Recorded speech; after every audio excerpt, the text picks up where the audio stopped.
My husband brought his lover to the party to humiliate me. My mother-in-law made me wipe her shoes in front of everyone. The whole family treated me like a doormat. Unexpectedly, my husband passed away suddenly. During the estate dispute, I ripped off my weak mask.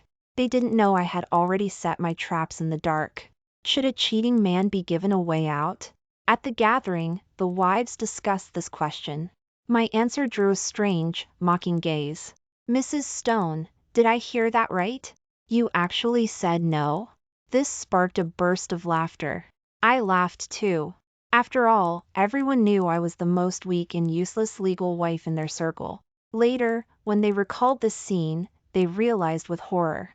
The way out I spoke of was different from their way out. When I got up to leave, the mocking voices behind me hadn't stopped. How dare she say no? It's laughable. Just her, an orphaned girl who didn't even finish university, marrying into the Stone family. 5 years and no sign of a pregnancy. And she still dares to think about not giving Mr. Stone a way out? What's the difference between her and being kicked out now? Mr. Stone didn't spare her any dignity outside. If it weren't for old Mr. Stone being concerned with appearances, she would have been kicked out long ago. The only way she's survived until today is by being meek and submissive. That's why they call her a doormat, isn't it? They weren't afraid of me hearing them at all. Even though this was a Stone residence party. Even though I was the eldest daughter-in-law of the Stone family. Even though their husbands relied on my husband's influence. Yet they still felt their status was superior compared to mine. The reason was obvious. Everyone knew my husband, Robert Stone, didn't love me. I ignored them. As the eldest daughter-in-law of the Stone family, I smiled humbly and politely at every guest. Today was the groundbreaking ceremony for Stone Pharmac.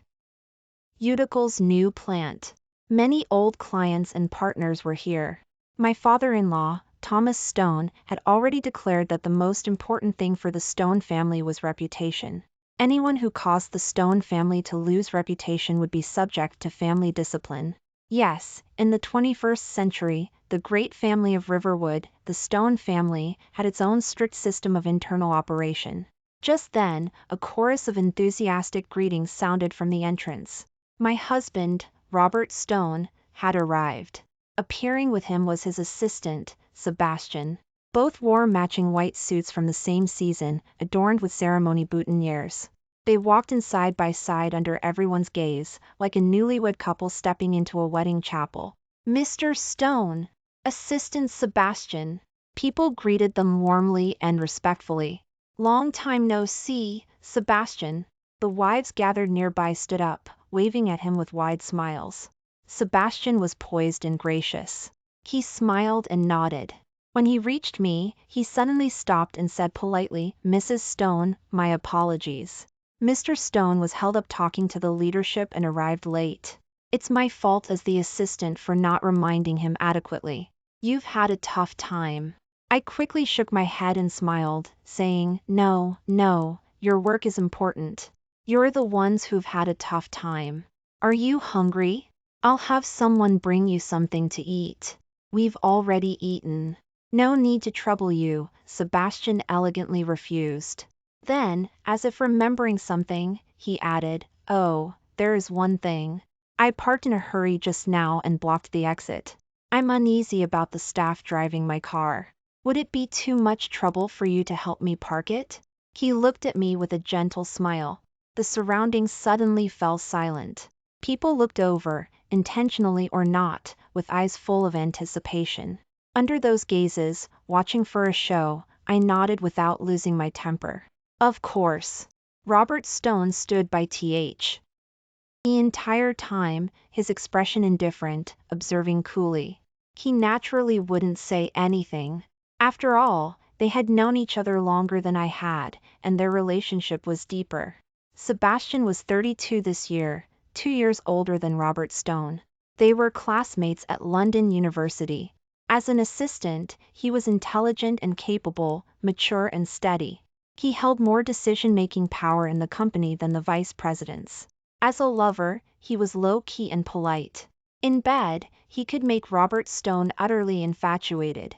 Compared to me, a high school dropout, a useless airhead. Someone like him was on a completely different level. When I returned from parking the car and handed the key to Sebastian, he was sitting on the sofa, smiling brightly and talking with my mother-in-law. My mother-in-law, Martha Stone, was a piano teacher when she was young and always prided herself on being elegant. She found managing household affairs vulgar and untouchable, and by extension, she found me, who handled such matters, equally vulgar. She had never been this amiable towards me before. "Thank you, Mrs. Stone," Sebastian said faintly, not even looking at me, his tone casual, as if speaking to a server. Robert Stone sat nearby with his legs crossed, frowning slightly. "Why were you so slow? The female guests were all there. You left them talking among themselves. Is that how you host?" He had taken over his father's position a year ago and already possessed the authority and presence of a superior. I pursed my lips and whispered, "I ran into some guests outside just now and exchanged a few pleasantries." "I thought you were here." My mother-in-law interrupted me impatiently. "Robert is already tired enough handling company matters outside. Does he have to personally deal with even this little thing? You're really good at being lazy. People from humble backgrounds just lack sophistication." When she spoke with emotion, she always gestured wildly. This time, the red wine in her hand sloshed out, splashing onto her white leather high heels. A housekeeper hurried over with a towel to wipe them. She looked at her shoes with annoyance, then looked at me. She simply said, "You do it." As I knelt down at my mother-in-law's feet, slowly wiping her shoes clean, Robert Stone said nothing. Sebastian watched with a faint, knowing smile. Not far away, people exchanged glances full of mixed meanings. "This Mrs. Stone is too weak-willed. She's easily manipulated by her husband's lover outside, and completely suppressed by this family inside. Being a rich family's daughter-in-law is no easy job.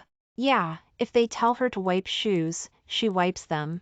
They say the Stone family's eldest daughter-in-law is a doormat who can be kneaded however you like. Truly lives up to her reputation. Careful, don't let the Stone family hear you." Last time someone gossiped, old Mr. Stone forced them to leave the city.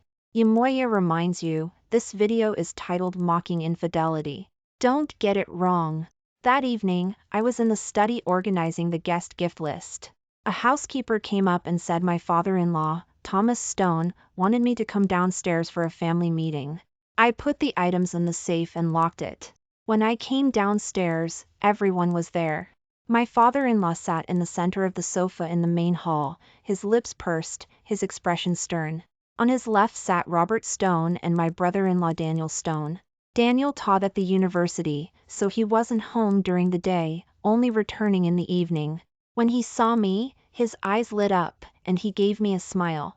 My mother-in-law sat on the right, her eyes red, her expression indignant, as if she had just cried. My father-in-law nodded slightly towards me and said gently, "Eleanor, sit down." I sat as he instructed. In the oppressive atmosphere, my father-in-law spoke in a deep voice. "When I first came to Riverwood, I didn't even have a place to stay. How did I manage to build up such a large business today? By living with dignity and acting cautiously. This is our Stone family tradition. It's a family rule I've repeatedly impressed upon every one of you." He turned and sternly scolded my mother-in-law. "How could you treat Eleanor like that in public today? You might have been able to put on airs as an elder, but wouldn't Eleanor become a laughingstock to outsiders? How is she supposed to interact with people outside after that?" My father-in-law was the absolute head of the family. He rarely got angry, but when he did, everyone trembled. At this moment, my mother-in-law's usual arrogance and elegance were completely gone. She whispered, "I was just in a hurry, I didn't really mean for her to wipe them." How was I supposed to know she would immediately squat down? Nonsense. My father-in-law slapped the table. "When I came to Riverwood alone back then, if it wasn't for Eleanor's grandpa Miller taking me in and introducing me to the business, would any of you be where you are today? Whoever makes a mistake must be punished. You are no exception." My mother-in-law's body trembled, and she began to sob tearfully. The Stone family started with herbal supplements. In the basement, they kept a set of the earliest herb grinding tools. Whenever someone in the family made a mistake, they would be punished by grinding herbs for several hours.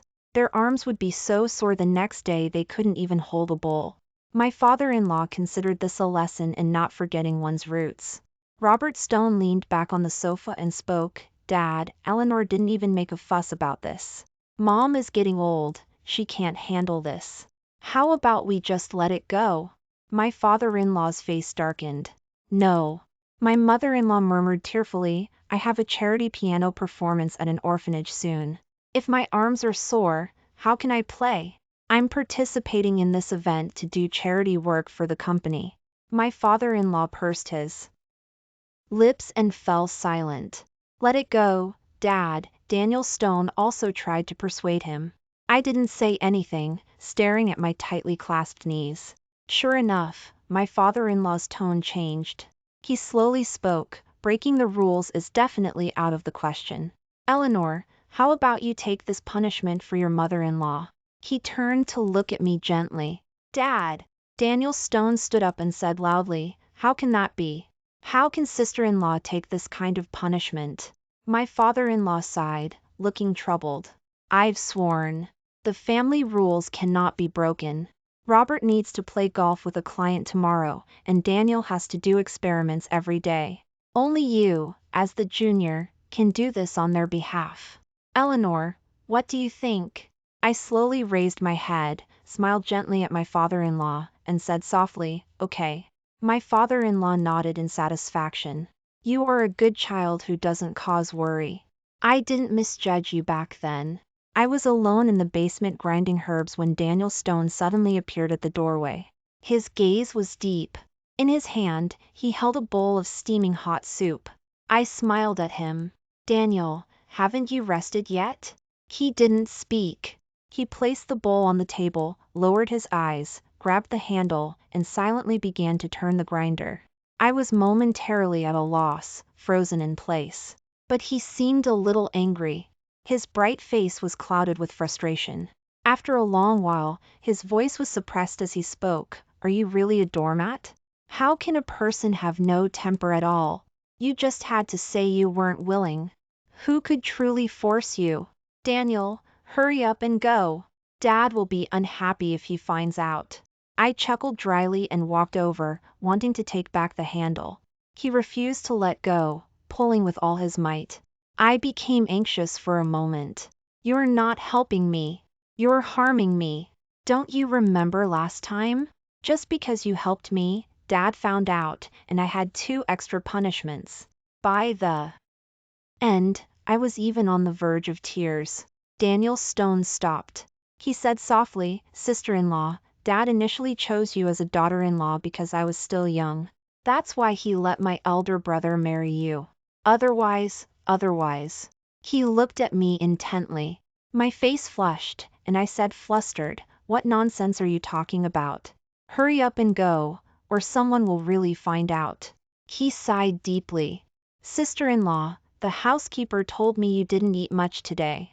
That bowl of noodles is something I just made myself. Remember to eat." With that, he suddenly turned and strode away. 3 hours later, when I returned to the room, aching all over, I found Robert Stone lying naked on my bed. We had been sleeping in separate rooms for 2 years.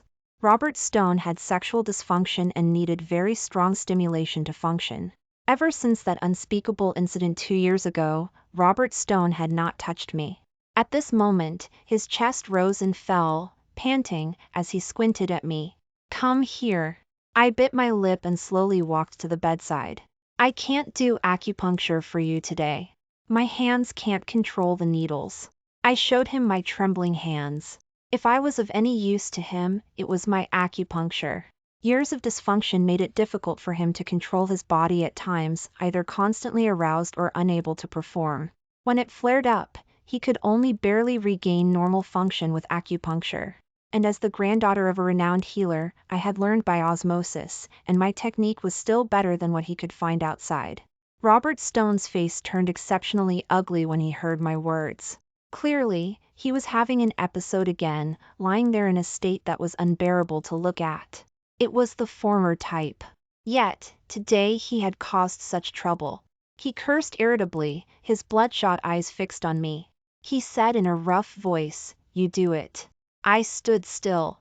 I mumbled. The doctor said my brother Ethan Miller's medical expenses need to be Renee. Wed. His voice suddenly turned cold and sinister. Do you have to talk about this now? I spoke softly. I haven't found time to tell you about this today. But the doctor said if we don't renew it today, tomorrow's medicine will be cut off. You know, my brother's medicine can't be stopped. Robert Stone looked at me for a few seconds, then scoffed. He picked up his phone, dialed a number, and gave a brief order, transfer $300,000 to the hospital. Then he threw the phone down. He stared at me. Take off your clothes and get on the bed. I quietly let out a breath and began to take off my clothes one by one with trembling hands. His eyes became redder and redder, his chest rising and falling more violently. Oh! I suddenly bent over and began to vomit uncontrollably, throwing up on the bed and splashing onto his legs. Robert Stone was a germaphobe. He cursed immediately and rushed into the bathroom. When he came out after washing up, his face was terrifyingly grim. I mumbled an apology. Maybe I ate something bad today. I'll clean it up right away. He ignored me, picked up his phone, and dialed. I'll be over tonight. Wait for me. Then he started putting on the pajamas he had thrown aside. He didn't speak, and neither did I. In the oppressive atmosphere, Robert Stone put on his pajamas and walked out. At the door, he suddenly turned, his expression sinister and sarcastic. Eleanor Miller, I want to see how long you can keep up this act. The next morning, I went to the hospital. My brother Ethan Miller lay quietly on the hospital bed, his eyes staring blankly at the ceiling. He was originally a teenage genius, but he was in a car accident on the way to a competition. Our parents died tragically, but he was lucky enough to survive, becoming a vegetable. Later, a new drug launched abroad miraculously opened his eyes from his slumber. The new drug was expensive, costing over $1 million a year, but it was hope after all. My grandpa Miller, at an age when he should have been enjoying retirement, raised me and practiced medicine, seeing patients. He flew all over the country day and night, bearing the expensive medical treatments entirely. After the car accident, I couldn't bear the blow and dropped out of school, feeling hopeless for a time. But Grandpa Miller told me in his world-weary voice, the world is inherently complex and diverse. Life shouldn't have just one definition. You don't have to study in school, you can still read on your own. Grandpa will live a long life, watch Eleanor grow up and get married, and wait for Ethan to wake up. Robert Stone was actually the husband Grandpa Miller had carefully chosen for me. He said he owed his father, Thomas Stone, a great debt of gratitude, and that if I married into the Stone family, the father and son would surely treat me well. 25 years ago, on a snowy night, a middle-aged Thomas Stone, hungry and cold, collapsed at the door of Grandpa Miller's clinic. After being revived, he knelt before Grandpa Miller, begging for a way to live. During the 5 years Thomas Stone studied traditional medicine with Grandpa Miller, he was diligent and upright, humble and kind. Every day, without fail, he knelt to wash Grandpa Miller's feet. At first, Grandpa Miller refused. He cried and said he had sworn an oath that he must do this to repay the debt of saving his life, otherwise he would be struck down by heaven. After Thomas Stone completed his studies, he bid farewell to Grandpa Miller, returned to his hometown in the Northeast, and quickly established his business and became wealthy. During this time, he would rush to Riverwood every holidays and festivals, insisting on kneeling to wash Grandpa Miller's feet once. 8 years ago, he returned to Riverwood with his wife and son. At that time, Grandpa Miller was already the head of the Society of Natural Medicine in Riverwood. With Grandpa Miller's endorsement, Thomas Stone invested and established Stone Pharmaceuticals. Soon after, Thomas Stone came with lavish gifts and arranged the marriage between me and Robert Stone with Grandpa Miller. However, in the 3rd year of my marriage, Grandpa Miller passed away due to a heart attack while brewing herbal medicine. One day, I went to the study to ask Robert Stone for my brother's medical expenses and accidentally overheard a conversation between him and Thomas Stone.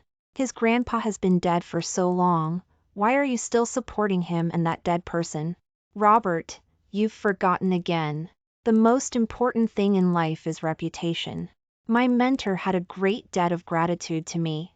It's a pity I've endured humiliation for so long. Back then, in order for me to marry Eleanor, she had to go abroad pregnant to hide and give birth to little Ethan. Now little Ethan is 5 years old. It's time for the biological grandson to be acknowledged by the family, isn't it? A stone by blood must be recognized. But you can't rush things. My mentor saved the lives of many important and prominent patients over the years. Otherwise, how could Uncle Edward's family's government agencies' jobs have been easily resolved? Dad, you can't always be so kind-hearted. Back then, his grandpa disagreed with the new product launch. If I hadn't taken the medicine the day he had his heart attack, how could Stone Pharmaceuticals exist today? Thomas Stone sighed deeply. That day, I watched my mentor struggle on the ground with a broken heart. Robert Stone had a cold these past few days. I traveled back and forth between the company and home every day to bring him brewed herbal medicine. When I was downstairs at the company, a little boy suddenly darted out and bumped into me, making me stumble back a couple of steps and almost fall. He hit his head on my bag chain and cried loudly. Sebastian walked over with a stern face, grabbed the little boy, and pulled him into his arms. Mrs. Stone, how did my nephew offend you that you would vent your anger on a child? I looked at the little boy. His eyebrows and eyes were very much like Robert Stone's. Your nephew? Sebastian showed a hint of undetectable sarcastic smile. Yes, my nephew. This poor child, Mrs. Stone, please don't bully him. I asked, how is he poor? Sebastian sighed, this child, he can't temporarily acknowledge his biological parents and can't return to his own home. Isn't he pitiful? I nodded. That is indeed pitiful. He looked at me, then smiled again. But his father loves him very much. To protect his rights, he had a paternity test done early on. He's quite far-sighted. I stroked the little boy's head and said with a smile, he looks intelligent. I carried the medicine to the general manager's office and found Uncle Edward's family of 4 there. Unlike my father-in-law who was in business, Uncle Edward's family took a different path. For years, the couple and their 2 sons had been leaders of varying importance in their respective government agencies. The Stone family supported each other, working together to grow. Voices came from inside. Robert, Uncle Edward's family's assets are all under your name. You can't fail our expectations. Uncle Edward, let's be clear. Before, you were afraid of negative influence and didn't dare to invest under your own names, so you had me hold it in trust. It wasn't me actively asking you for money. Robert Stone's voice was a little hoarse. He had been sick with this cold for a long time, dragging on without getting better. I pushed the door open.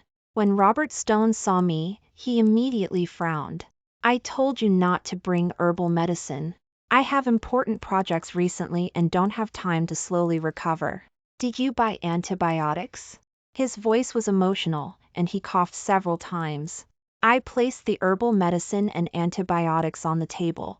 Herbal medicine is slow to take effect, but at least it has fewer side effects. Just then, Robert Stone's phone rang. He walked to the window to answer the call. I turned to greet Uncle Edward and Aunt Susan. They nodded coldly, not looking me in the eye. The 2 cousins, however, said sarcastically, Sister-in-law, is that one of yours still not awake? He's spending money like water every day, and it's all Stone Pharmaceuticals money. Is it necessary to keep him alive like that? Honestly, in that condition, we all think being alive is worse than being dead. I silently poured a cup of water, walked over to Robert Stone, and first handed him the medicine. He subconsciously took it and put it in his mouth. I then handed him the water cup. He tilted his head back and drank it. I said, Robert, you took antibiotics. Don't drink alcohol tonight.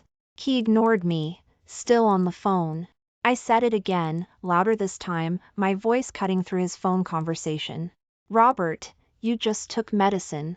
Remember not to drink tonight. Robert Stone turned around angrily. Didn't you see I was on the phone? Get out! I flinched and sheepishly walked out.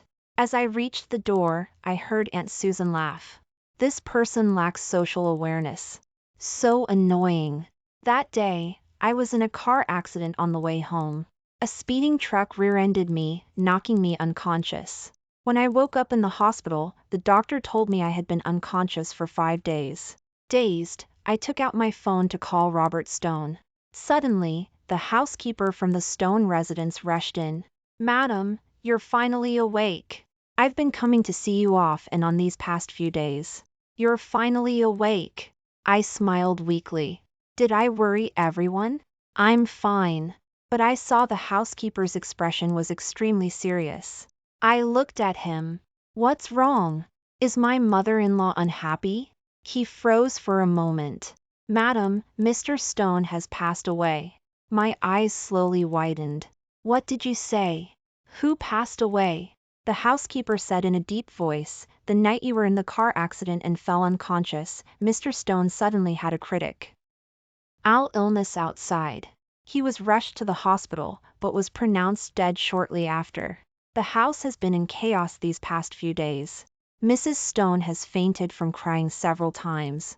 Only the old master has managed to hold things together to handle the funeral arrangements. This morning, the cremation was just completed." I listened blankly, completely still, like a body from which the soul had been drawn. The housekeeper sighed. "Madam, please accept my condolences. You can't collapse now. The old master asked me to come see if you were awake every day. He said there are many procedures related to the inheritance, and he needs you to go back and sign the documents quickly." I didn't say a word, slowly sitting up. The housekeeper quickly came to help me. "The car is waiting for you downstairs. Hold on. The old master is very anxious." I gently pulled my hand away. The housekeeper looked at me in confusion. I slowly leaned back against the headboard. "If he's that anxious," I said softly, "then tell him to come see me." When the housekeeper left, his steps were hesitant, his face filled with shock. The nurse told me that in the days I was unconscious, besides the housekeeper, only one young man had come to see me a few times. Although he seemed in low spirits, he was still meticulous and thoughtful, arranging a VIP room for me and hiring a nurse specifically to take care of me. I didn't speak, knowing that this young man was the only person in the Stone family who showed me kindness, Daniel Stone. "Ms. Miller," the nurse looked at me strangely. "Most people in your condition can barely speak when they're weak. You seem like you just woke up from a good sleep." "My constitution is different from others," I said. After the nurse left, I took out my phone to check the news. The news of Stone Pharmaceuticals CEO passing away due to sudden critical illness was everywhere. The news didn't specify Robert Stone's exact cause of death, only that he was rushed to the hospital in the middle of the night and pronounced dead after failing to be revived. The funeral was held on the 3rd day of my unconsciousness. In the photos, my father-in-law looked mournful while presiding over the service. My mother-in-law was supported by someone, pale and weak. Standing close beside her was Sebastian. His eyes were red and swollen, and he wore a white rose pinned to his head, looking every bit like a grieving partner. An hour later, when my father-in-law, Thomas Stone, came in with a group of people, I was sitting on the bed, eating chicken soup. My mother-in-law was also there. In just a few days, they had become much more haggard and aged. After all, parents burying their child is a significant blow. They were both dressed formally, as if going to an important event and just stopping by the hospital. As soon as my mother-in-law saw me, she glared with red eyes and snapped, "You still have the nerve to eat here. Your own husband is dead, and you've been lying around in the hospital for 5 days. Now that everything's been taken care of, you finally wake up. You really know how to enjoy yourself. Robert marrying a wife like you was truly a terrible stroke of bad luck." My father-in-law stood by with a somber expression, saying nothing. The nurse had a fiery temper and immediately retorted, "Go back. This is a hospital. Please keep quiet." Lying around in the hospital? Is that something an elder should say? Your daughter-in-law was in a car accident and unconscious, she barely survived and woke up. Instead of showing concern as a mother-in-law, you start yelling as soon as you arrive. If this got out, it would be blatant mistreating daughter-in-law. My mother-in-law's face turned pale at being lectured. Just as she was about to argue, my father-in-law interrupted her in a deep voice. "Go wait outside first. Don't embarrass yourself here." My mother-in-law glared at me and reluctantly went out. My father-in-law slowly looked at me, his voice filled with grief. Eleanor, you know about Robert's passing. I put down the bowl, wiped my mouth with a tissue, and then looked up, showing a sad expression. Yes, Dad. My father-in-law sighed. Robert's death is too big a blow. I didn't think it through, focusing on handling the subsequent matters quickly and not considering your physical condition. At this time, you are physically and mentally stressed, so naturally, you can't leave the hospital. Fortunately, the matter isn't complicated. I've brought the lawyers. You just need to sign a few documents, and we'll wait here. As soon as you've signed, we'll immediately go to the company to hold a meeting. After he finished speaking, he waved his hand. 2 lawyers in suits behind him stepped forward. One handed me a document, the other a pen. I glanced at it. The cover read Waiver of Inheritance Rights Statement. My father-in-law didn't look at me. He took out his phone to call the shareholders for a meeting. We'll be there in half an hour. His tone was calm and certain, as if my signing was a simple, natural matter that wouldn't take much time. I reached out, but didn't take the document. Instead, I slowly moved my hand up and rubbed my temple. The lawyer urged me, Mrs. Stone. I lowered my gaze and said faintly, I don't have to sign this kind of document, right? The lawyer was taken aback. Yes. I slowly nodded. Is that so? Then I won't sign. My father-in-law, who was on the phone, suddenly turned, looking at me in disbelief. As if unaware, I continued slowly rubbing my temple. My father-in-law was silent for a long time. I knew he was weighing his options. The hospital room felt as though some unresolved substance was slowly solidifying. Sure enough, when he spoke, his tone had changed. Eleanor, with Robert gone, you really have lost your support. Oh, that apartment we closed on, I want to transfer ownership to your name. It's a small reward for your hard work and the Stone residence these past few years. I looked up and gave a fragile smile. Dad, I'm used to living in the large villa now, and I wouldn't want to take something you like. That small apartment was the first property you bought when you came to Riverwood years ago. It's better to keep it for you and Mom to live in retirement.